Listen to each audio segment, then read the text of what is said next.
Hey, welcome to episode 2 of No Ordinary Investigator, where everything is suspect until it is not. Last week was our first episode where we ended up with some interesting links when it came to Holly and the names on our friends list, as well as some names that have come up in my own life since looking into this incident with the Benoit family.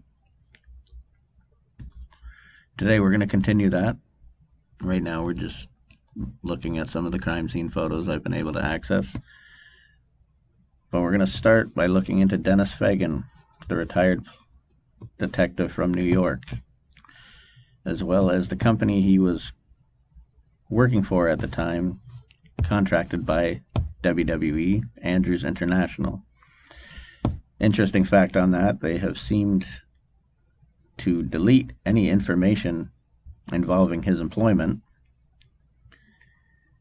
and since then changed their name to Allied Universal, where we will also go and look into some advertising they've done, as well as digging into that company. From everything, even including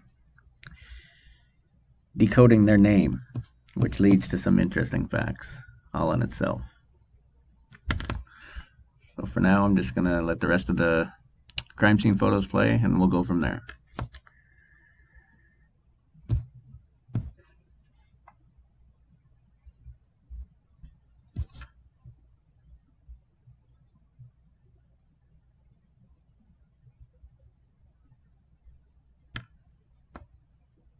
That knife was found under Daniel's bed, as it says there. So here we're going to start with Dennis Fagan. We got known relatives.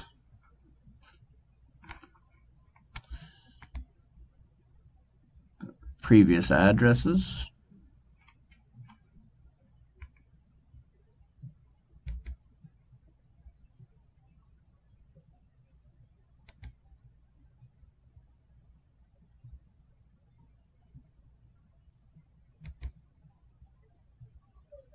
Phone numbers. There's the one he called 911 from, New York, Sprint. Again, public information. Anyone has access to it.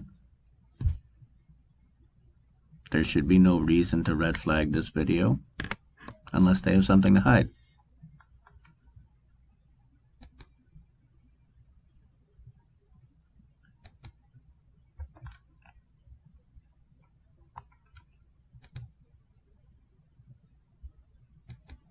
It seems he may have moved in with his son.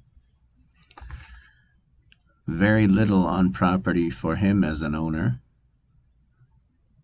or information at all when it comes to him. Just like in the police report.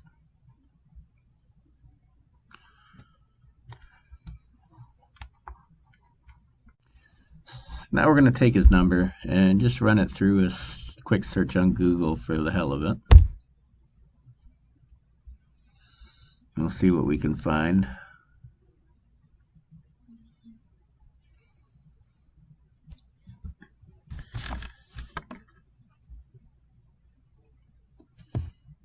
Usually when you look up a phone number, it'll give you a name of who owns the phone, something like that, but there's not much of that coming up, as you can see.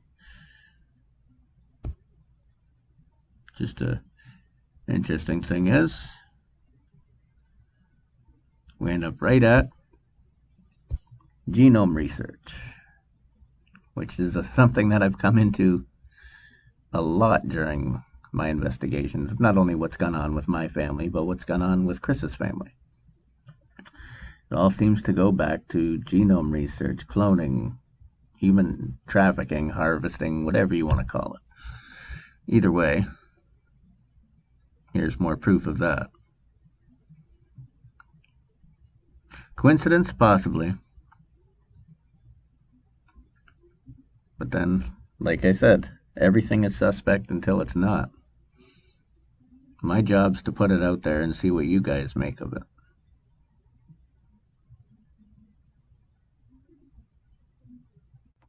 So here we're going to look into Andrews International, which, as the video file is labeled, a dead end. It takes you right to the famous 404 message that Purple Sky 11 talks about when also doing her own investigations.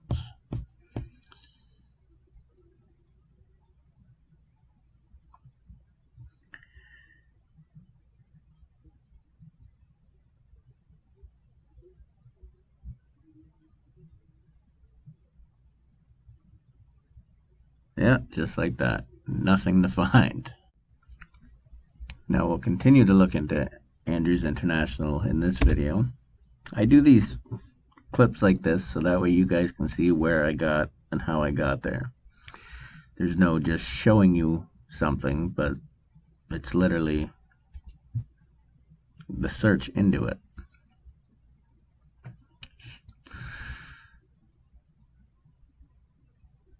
And as you can see, not really finding anything when it comes to Fagan. At this point, I was actually getting frustrated because I could not find much of anything on Fagan. But then I came across this.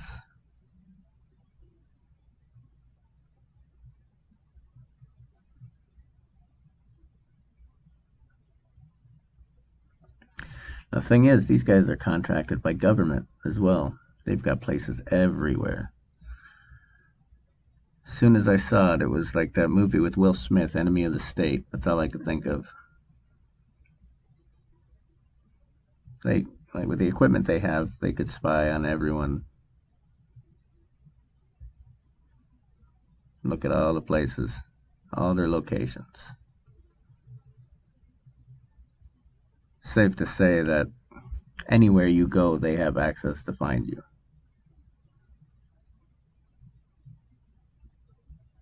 Which means they more than likely take care of a lot of Hollywood's security situations, so to speak. Looks like they've grown since the Benoit tragedy. So much so they changed their name.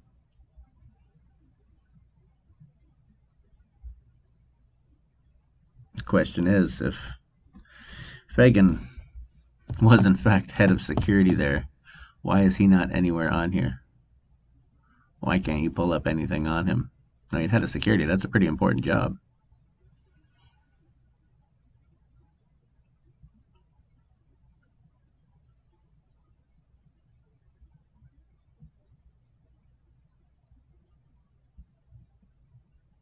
All these locations. Several in New York, Brooklyn,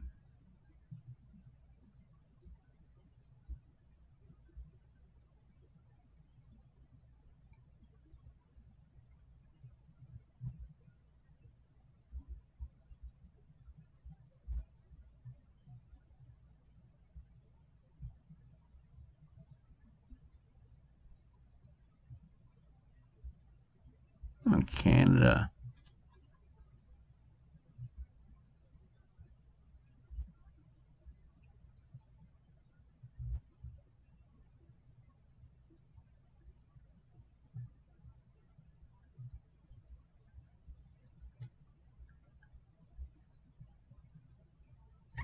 A little bit about the company. And then I'm going to play a video.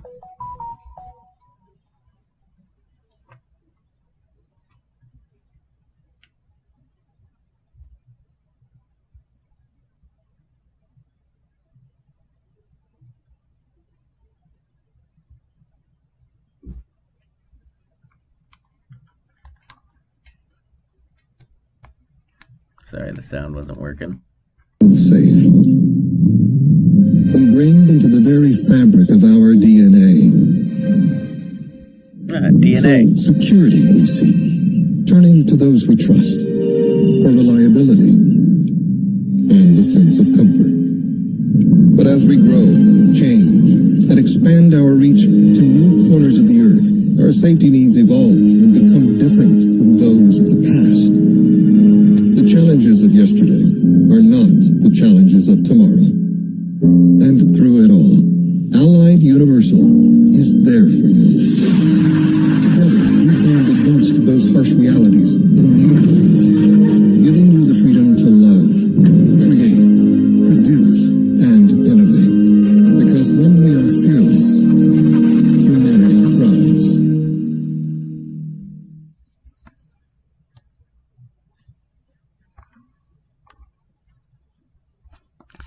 To me, that looked like one of those. It reminded me of those movies where somebody tries to show you the new way of living and how tremendous it can be. And then you literally find out, like, they're harvesting people or cloning people.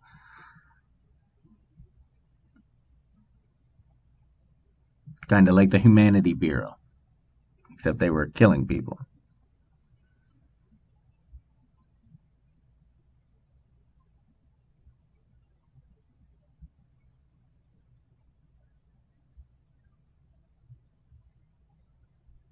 Again, not saying that's what happened, but it gives off that kind of vibe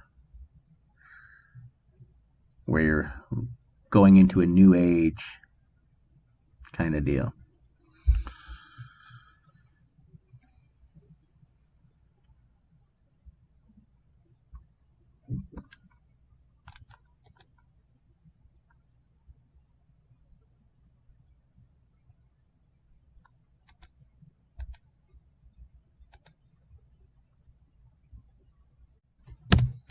Now here's where it gets interesting. This is something I just do for fun every so often. You'd be amazed at what you find in somebody's name. Now I took Allied Universal and I typed it in, and it starts to give me a list of things found within the name. Almost like hidden messages kind of deal.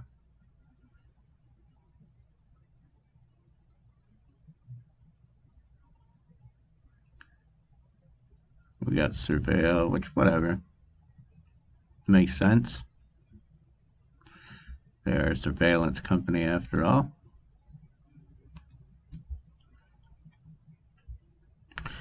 Then you got, there you go, a vile, wicked person.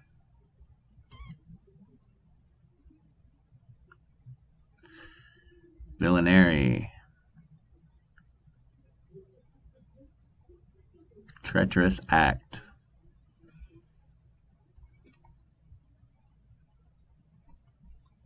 Shameful treatment of some.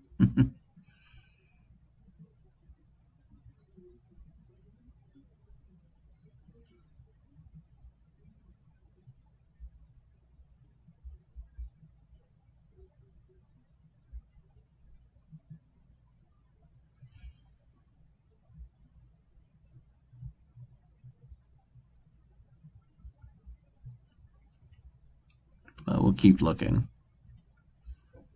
Gets better.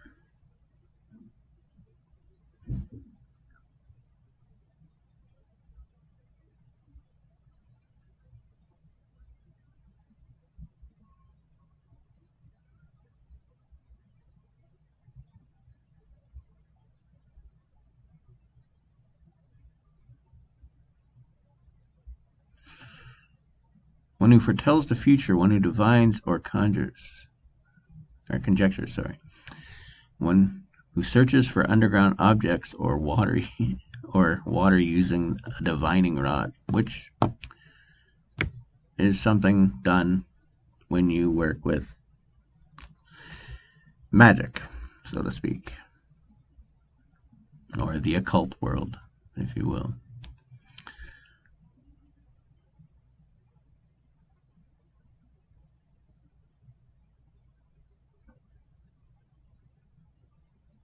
But it's even more interesting.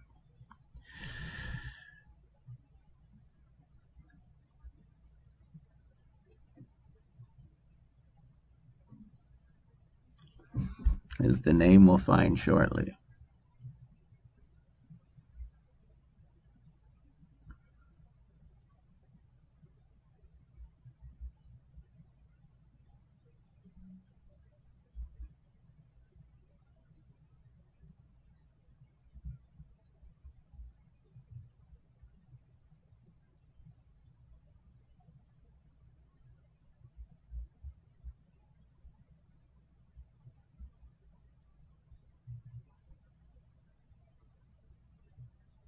As you can see here, I almost missed it.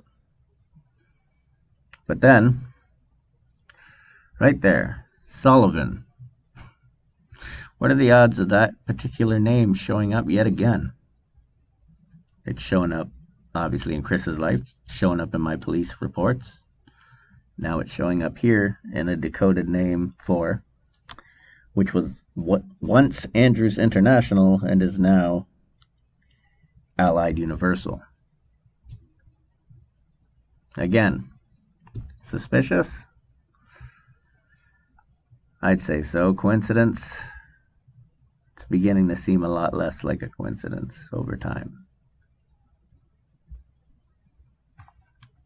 Before getting into a video where Michael Graham admits to uttering death threats to Chris Benoit shortly after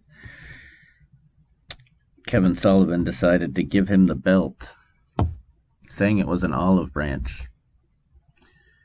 My theory on that olive branch is it came with a curse. You can curse an object. And Michael Graham is a Satanist after all. And a piece of shit. Actually, sorry, not Michael Graham. Kevin Sullivan. But I mean, they're both pieces of shit. There's no doubt about that. But, yeah, it's funny how the day after Chris wins that belt, his intuition kicked in and said, I don't feel safe with my career being in Kevin's hands. And that's what started the death threats. But we're going to get back to this right now. This is from the Fayetteville Sheriff's Department's police report. Assistance to U.S. Police agency except FBI. So in other words, they'll share all their information with anyone but the FBI. Like I said before, why wouldn't you want to share your resources with somebody who has more resources and more experience in cases like this? These guys had no idea what they were doing. It's funny, DeMarco, that name comes up later on in other research I have been doing as well. But let's go here. So there's Edward Michael Gossett, Michael Graham. Says multiple gunshot suicide, but he shot himself in the head. The interesting thing with that, though, is his father and his son also committed suicide. It's rare to have suicide run in 3 generations of families, or even males at that, but 3 generations of family members, we'll say. But yet, nobody at all found that curious to look into. But here is a clip. It's about 4 minutes long.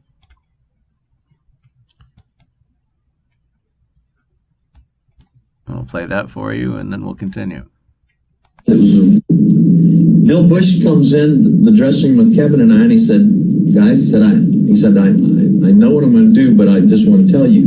He said, Benoit, Guerrero, Perry Saturn, the blonde-haired guy that was a skateboard guy for a while that looked kind of good but never drew a dime. I don't know. Shane Douglas. Before we continue, Benoit, Guerrero, both dead. Perry Saturn tried to stop. He found a woman being raped in an alleyway. He tried to stop it, got shot in the back. Hero in my book, and should be in everyone else's. Shane Douglas, on the other hand, he ended up going, he's basically like started over, making no money, small venues. So it's like everyone that wanted them fired got a shitty deal by the end of it. But we'll continue. And somebody else said, they're all going to leave if I don't fire Kevin and you and J.J. Dillon. I said, what? Said, quote unquote, Benoit said he can't trust his career in Kevin's hands. I said, Kevin, against everybody, put the world's title on him last night. And he said, well, I'm going to let him go, but I just want you to know the ultimatum that they just gave me. I said, really? So I walked out of the dressing room. I found Benoit. I took and sat his ass down in the middle of the arena where nobody was around. I said, let me tell you something worthless. I won't use the language I did, but I said, Kevin Sullivan is your biggest pusher. I said not to put the world title on you. J.J. Dillon said not to put the world title on you, but Kevin is your biggest pusher. He did that on his own. I said, now here's the difference between Kevin and I. If you would have taken my wife, I would kick your ass every time I saw you for the rest of your life. That's what I'd do. But I said, now that you've tried to take my job because I'm Kevin's friend and you want to fire me, I said, I'll cut your fucking head off and put it on a stick in front of your house for all the kids to throw rocks at it. I said, I'm not the guy to mess with. He got up and I said, come on, let's roll. Tough guy, let's go. And I was 50 at something at the time. I don't know. He ran off through the building. Oh my God. About an hour later, here comes JJ. He walks in. He said, Mike, what did you do? I said, I didn't do anything. He said, the lady at Human Resources just called me and said that Benoit called her and that Mike Graham in the upper office had threatened his life. And I said, JJ, you've known me a long time. Would I do that? He said, oh, yeah. I said, no, wrong answer. I said, let me call the lady. She said, don't. I said, let me call her. So I called her. Hi, how are you? Mike Graham, yes, ma'am. I just had she wouldn't tell, like we don't know. Well, I just had a complaint from a wrestler that said you threatened his life. I said, here's the way it is. This is a very violent sport we live in. We're not selling candy bars and crap like that out here. I said, I've grown up. I said, all I told Chris was that if he had taken my wife and totally embarrassed me in front of my friends, my comrades, my everything, then I'd whip his ass every time I saw him. Now, can you blame a high-strung professional athlete for just making a comment like that to another high-strung? I said, that's the way, we don't go dancing. We don't go, we're kind of like dogs that nip at each other. And she said, that's what you said to him? I said, yeah, I told him I'd whip his ass every time I saw him had he done that to me. Where Kevin didn't do nothing, And he said, oh, well, yeah, I can understand that. So then when he didn't get her to do anything to me, and when Bill Bush wasn't going to fire Kevin, then that's when I called him the little band of midgets. Little band of midgets ran to New York, and I said, I just saved our company $2.5 million a year because they never drew a dime. Not a dime. Not a dime. First of all, there you have it. He uttered death threats to somebody who ended up dead. He's admitting to it. Second of all, the lady at Human Resource did not do her job. Third of all, what a fucking dick. I mean, sure, he ended up dead later on. I'm not saying he deserved that. But what a piece of shit. Fourth of all, everyone claims that Chris stole Nancy from Kevin. Maybe if Kevin didn't use her as a punching bag in the fucking first place, she wouldn't have felt the need to run off to someone else. Now, that was her choice. But Kevin was also the stupid fuck who decided to let them have a relationship together for TV, and they fell in love. How can you blame them for that? He literally wrote his own divorce, and then he got all bitter about it.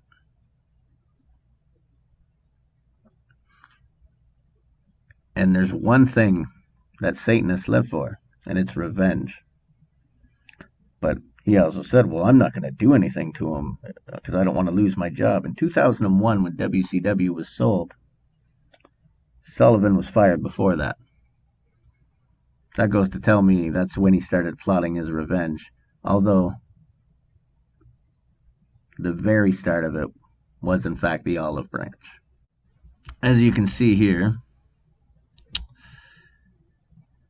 threats made to Graham by Vince McMahon's father. Now, goes to show the apple doesn't fall far from the tree. I mean, let's go back to Owen Hart.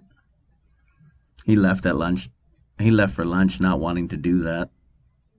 He didn't want to rappel down. He realized how unsafe it was. He was told if he didn't come back, he was going to lose his job.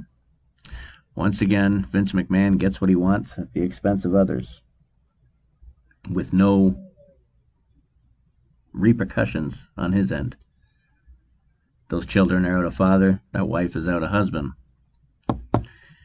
And then for him to sit there and be like, I don't appreciate your tone during an interview. People were upset. Look what happened. And then on top of that, you want to be like, oh, well, Owen would have wanted us to keep on with the show. Even Brett said, no, he wouldn't. Nobody would have wanted that. But that was good for ratings. That was good for the entertainment business. Showing how much he really cares about the wrestlers he employs. At least Bret Hart got a shot in after the Montreal Screwjob, I suppose.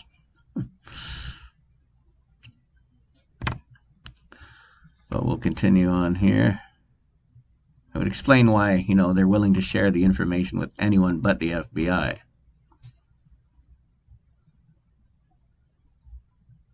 They want to keep the FBI out of it as much as possible to avoid another investigation. I don't know why they'd be worried, Mr. Untouchable. He figures out ways to get everything buried anyway.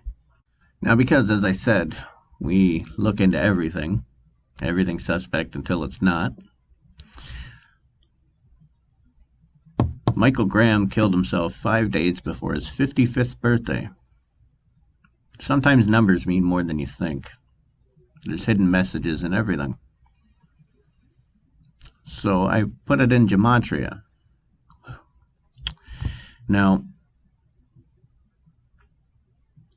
Conspiracies and Purple Sky got into it. I believe that was purposely done. It was a distraction. That was a few weeks spent bickering back and forth, where no research was done. Eventually, Purple Sky decided, that she didn't need that, which was good on her part. I mean, you guys are supposed to be trying to achieve the same thing. Why fight with each other? That's what they want. So if she wants to look into other things like gematria, why make fun of her for it? For all you know, she could be onto something. I, too, looked into gematria. Purple Rain is actually something that had been coming on through tarot readings of recent. That's the song that somebody kept hearing when they were doing these tarot readings. Could be nothing. From Dark to Light, God's Secret Plan, Satan Lucifer, Lucifer Satan. Well, that goes back to demonic shit. But then Message in a Bottle. I found the irony in that one, considering Graham battled with drinking. Now, if Kevin Sullivan was such a good friend, I mean, clearly Graham was a good enough friend to, wanted to kill Benoit, or claimed he wanted to kill Benoit over defending Sullivan's honor. But while on a boat trip, I don't know, they were fishing, touching each other, who knows what they were doing. But what I do know is that as a friend, I wouldn't hand a recovering alcoholic a drink, which sent them in a down spiral after that, leading into depression, and quite possibly a factor in his death. showing that Kevin Sullivan only cares about himself, and he's not a good friend after all. And obviously a bad influence. Now, I'm going to end this video shorter than I really anticipated on doing, because I want you guys to keep coming back. I want you guys to keep watching it. The first one was 40-something minutes because it was the first video. I'm trying not to push anything over half an hour. This one's going to be almost 40 minutes again. There's just so much to go over, and it's so interesting to talk about that you can't help it. So, I'm going to say goodbye and leave you guys with this video. Hopefully you'll watch the next episode and tell your friends. Look forward to hearing any comments left, good or bad. I'm always open to debate anything when it comes to this case. So yeah, have a good one.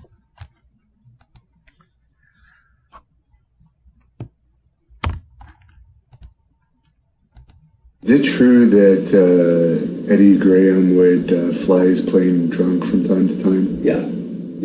Eddie was at one time, and then Eddie was sober for 13 years. But I mean, the Funks told the story about when he flew underneath the Skyway Bridge, and Eddie was drunk. So, I mean, Eddie was daredevil. Eddie only went to like the 5th grade, but he was a pilot. He was a captain of a boat, and he was a brilliant man in the wrestling industry. But like the rest of us, he had some demons, and he got cured of the demons or stopped anyway for 13 years. And me, Kern, and Mike were on a boat one day with Eddie. And we were fishing, and we were shotgunning beers, the three of us. And he said, "Let me try one." And he shotgunned the beer. Now, I don't know if he had been drinking before that, but that was the first time I ever saw him take a drink. And then, you know, progressively, it kind of took back over on him. And why did he die, do you think? What was there's so many stories that So many stories, and I think there's a little bit of truth to all of them. He got caught up with the wrong people. Sometimes smart people can think they're the smartest and no one can con them. We got caught up with a con guy that got into the political scene that had somebody in the planning department that told him, buy this property because I-4 is going to be extended. If it wasn't I-4, it was 495, can't remember. And when that happened, Eddie had dumped a lot of money into it. And then all of a sudden, there was rumors that the guy that gave him the information got thrown out of his job because he was giving inside information. And Eddie thought he might be going to jail. And, you know, Eddie was thought of in the state of Florida as, you know, Mr. Florida. And the other thing was financial problems, women problems, and there's a lot going on. Yeah, and he might have had health issues because Eddie's physique changed now. It could have been from the drinking, but it's a sad thing. It ran in the family. A lot of people don't know this. Eddie's father committed suicide. Eddie committed suicide. Mike's son committed suicide.